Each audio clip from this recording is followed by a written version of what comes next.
Assalamualaikum warahmatullahi wabarakatuh. Kami dari Kloter 3 ingin membahas praktikum mengenai uji toksisitas air limbah domestik terhadap ikan hias. Mau tahu gimana kelanjutannya? Yuk ikutin terus! Praktikum ini dilaksanakan pada hari Selasa, tanggal 7 Desember tahun 2021 yang bertempat di Laboratorium Kimia Lingkungan dan Fisika Lingkungan jurusan Kesehatan Lingkungan Poltekkes Kemenkes Bandung. Praktikum ini memiliki tujuan yaitu yang pertama, mengidentifikasi air limbah domestik sebagai toksikan dengan parameter suhu, pH, dan COD. Yang kedua, yaitu menganalisis konsentrasi dan efek hasil uji toksisitas untuk menentukan intoksikasi air limbah domestik terhadap ikan dalam waktu tertentu. Saya di sini akan menjelaskan siklus teori mengenai toksisitas. Toksisitas adalah sifat relatif toksikan berkaitan dengan potensinya, yang mengakibatkan efek negatif bagi makhluk hidup. Toksisitas dipengaruhi oleh beberapa faktor, antara lain komposisi dan jenis toksikan, konsentrasi toksikan, durasi dan frekuensi pemaparan, sifat lingkungan, dan spesies biota penerima. Toksikan merupakan zat yang berdiri sendiri atau dalam campuran zat, limbah, dan sebagainya, yang dapat menghasilkan efek negatif bagi semua atau sebagian. Dari tingkat organisasi biologis seperti populasi, individu, organ, jaringan, sel, dan biomolekul, dalam bentuk merusak struktur maupun fungsi biologis. Toksikan dapat menimbulkan efek negatif bagi biota dalam bentuk perubahan struktur maupun fungsional, baik secara akut maupun kronis atau subkronis. Efek tersebut dapat bersifat reversibel sehingga dapat pulih kembali dan dapat pula bersifat irreversibel yang tidak mungkin untuk pulih kembali. Penelitian pengujian tingkat toksik suatu bahan biasanya dinyatakan dengan lethal dosage atau LD50 untuk bahan yang bersifat padat, sedangkan uji toksisitas dengan menggunakan bahan toksik cair yang mengukur besarnya dosis atau konsentrasi sehingga dapat membunuh 50% hewan, yaitu lethal concentration atau LC50. Bila suatu zat mempunyai waktu paruh biologi yang sangat tinggi, diberikan pada organisme dalam jangka waktu yang lama dengan sendirinya, dapat terjadi akumulasi dalam organisme dalam konsentrasi yang rendah.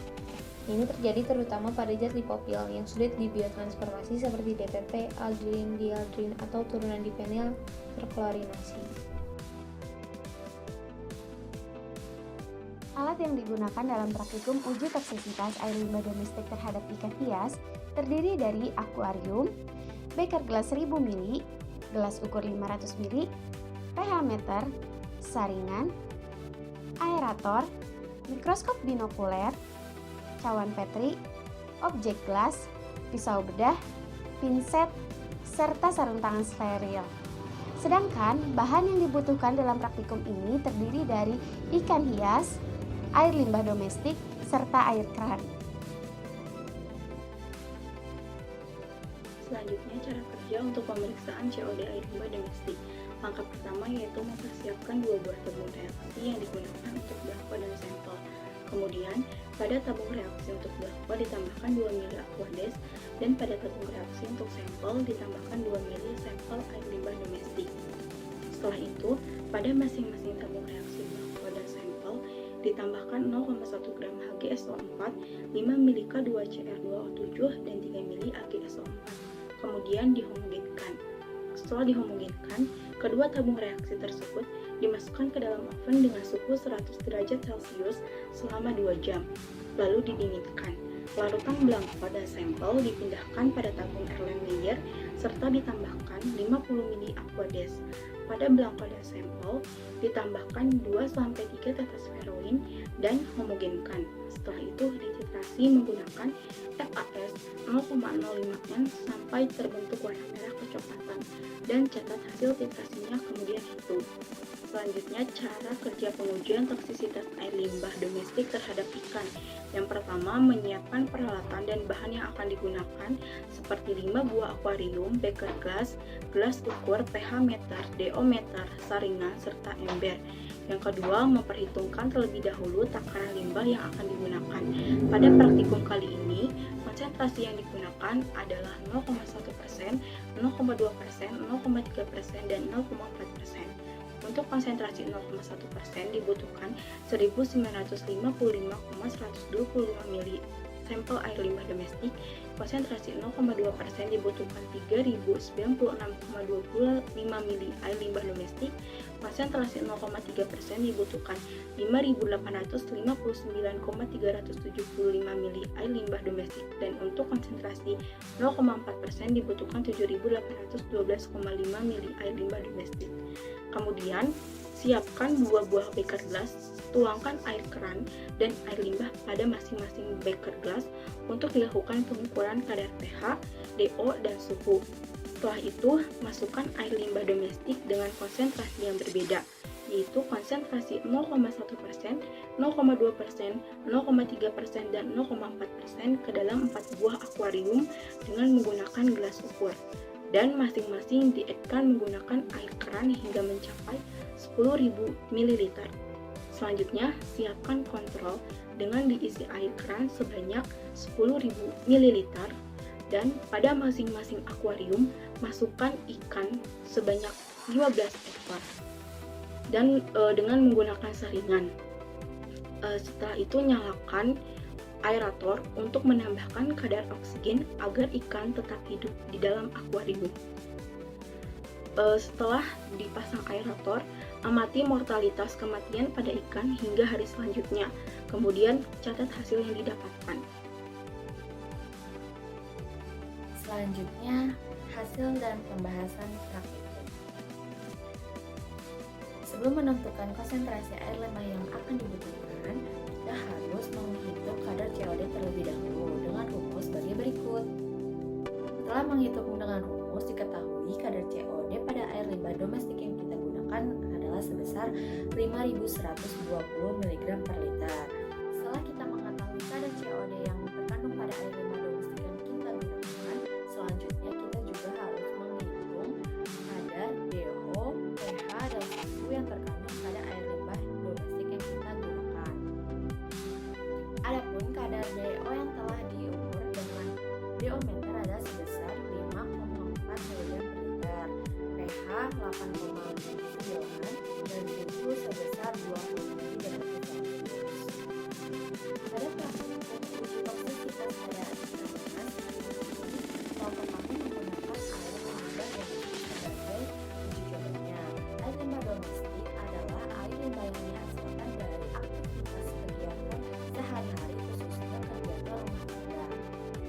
Setelah kita mengetahui kadar COD, DO, pH, dan suhu, selanjutnya kita bandingkan dengan regulasi, yaitu Permen LHK nomor P68/LHK/Sekjen/PUM-1/8/2012. Setelah dibandingkan dengan regulasi, ternyata terdapat parameter yang melebihi dari baku mutu, yaitu kadar COD. Dan karena itu, kami akan menguji uji toksisitas air limbah domestik terhadap ikan emas yang kita gunakan. Setelah mengetahui kadar COD yang telah diuji pada air limbah yang kita gunakan, selanjutnya adalah menentukan konsentrasi air limbah yang akan diberikan terhadap ikan emas nantinya. Nah, adapun konsentrasi yang kita gunakan adalah 0,1%, 0,2%, 0,3%, 0,4%, dan kontrol. Adapun pada konsentrasi 0,1% terdiri dari 1.953 mili air limbah, kemudian diadkan dengan 10.000 mili air keran. Kemudian pada konsentrasi 0,2% terdiri dari 3.096,25 mili air limbah, kemudian diadkan dengan 7.000 mili air keran.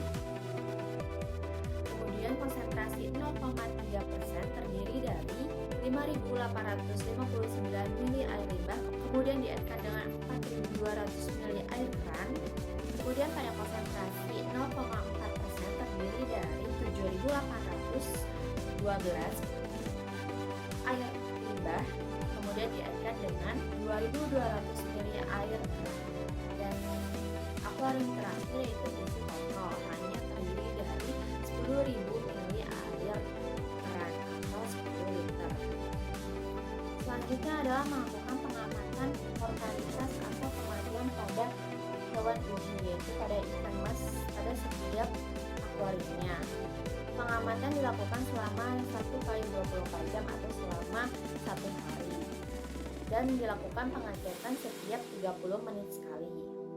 Berikut disajikan tabel berupa angka kematian ikan terhadap setiap konsentrasinya dan disesuaikan dengan waktu pengamatan, yaitu setiap 30 menit sekali hingga 24 jam. Kemudian diketahui hasil dari kematian 50% ditunjukkan pada menit ke-30 pertama, yaitu pada konsentrasi 0,4%. Pada konsentrasi 0,4% terdapat 8 ekor ikan emas yang mati dari 15 ekor ikan yang hidup pada awalnya. Kemudian setelah 24 jam pengamatan, semua ikan emas pada konsentrasi 0,1, 0,2%, 0,3%, dan 0,4% semua ikan mati. Dari semua ikan yang mati kecuali hanya pada akuarium kontrol saja yang tidak ada kematian sama sekali. Itu artinya uji toksisitas air limbah terhadap hewan uji coba yaitu ikan emas berhasil dilakukan. Selanjutnya adalah melakukan pembedahan pada ikan emas yang mati terhadap sampel dan juga pada ikan emas terhadap kontrol.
Setelah dilakukan pembedahan pada bagian jaringan ikan yaitu kulit dan juga insang, kemudian dilakukan identifikasi dengan menggunakan mikroskop binokuler.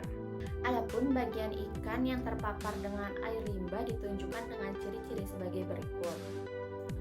Terdapat bercak hitam pada bagian kulit dan sisik ikan pada bagian luar, dan juga sisik ikan mengalami kerusakan dan rapuh. Insang ikan berwarna gelap dan ada bercak hitam, bahkan berwarna hitam. Selanjutnya perbedaan dengan ikan yang segar atau terdapat pada ikan kontrol.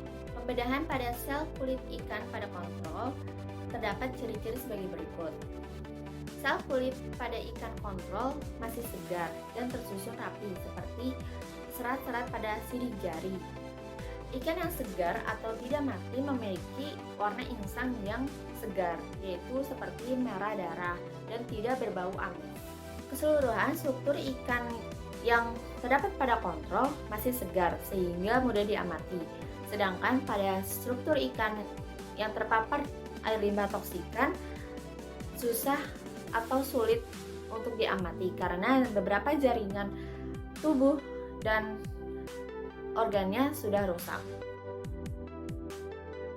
Berdasarkan hasil dan pembahasan mengenai praktikum uji toksisitas air limbah domestik, didapatkan hasil sebagai berikut.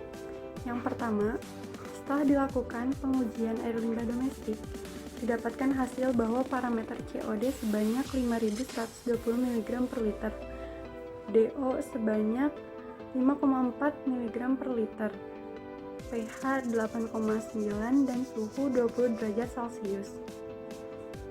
Yang kedua, setelah dilakukan pengamatan pada konsentrasi 0,4%, kematian ikan mencapai 50% pada menit ke-30 dengan jumlah ikan 8 ekor dari 15 ekor.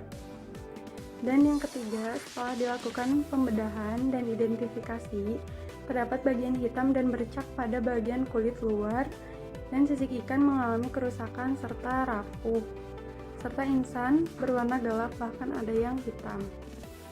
Sekian yang dapat kami sampaikan, mohon maaf apabila ada kekurangan dan semoga bermanfaat. Assalamualaikum warahmatullahi wabarakatuh. Dadah!